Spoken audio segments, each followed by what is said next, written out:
feel like this is just a good time to mention, we've said several times, you yourself have said several times, even throughout this last little bit talking here, that there's a limit to your education. Now, that is a good thing to know, but there's a limit to all of our educations. I feel like this is a good time just to give a little kudos to the NP and the PA structure of education.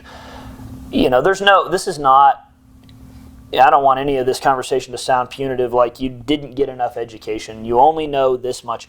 You guys come out with a massive scope of practice. I mean, here's the NPPA scope of practice, and then here's the doc scope of practice. You guys have a lot of knowledge.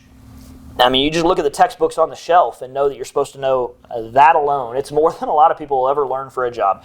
So I feel like kudos is due. This is a hell of an education, and you guys have a lot of knowledge to share. It's just such a unique environment that it's worth saying multiple times. The human body, these patients, they're kind of out to get us.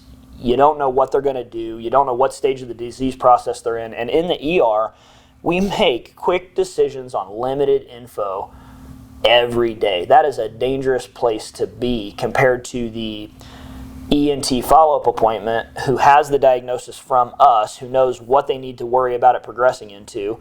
Then they get the vital signs and they take a second history. That's not us. We get the guy who can't tell you everything, doesn't feel well, and came in with 5 other patients. So I think kudos is just due to NPs and PAs. You know a lot, and you're going to know a lot more that you can't learn out of a textbook. That's why it's being repeated so many times, to be cautious and try and assume you have more limits than you realize. Mm-hmm. But props to everybody who manages to get to this level of education. A lot of folks will never do that by choice, and that's fine, perfectly capable, but didn't choose this specialty. And once you do, give yourself some credit, but then know that this particular specialty and area is a lifelong process versus a lot of other areas of medicine where you just need to know what comes along with that group of patients. Right. This isn't that. That's all.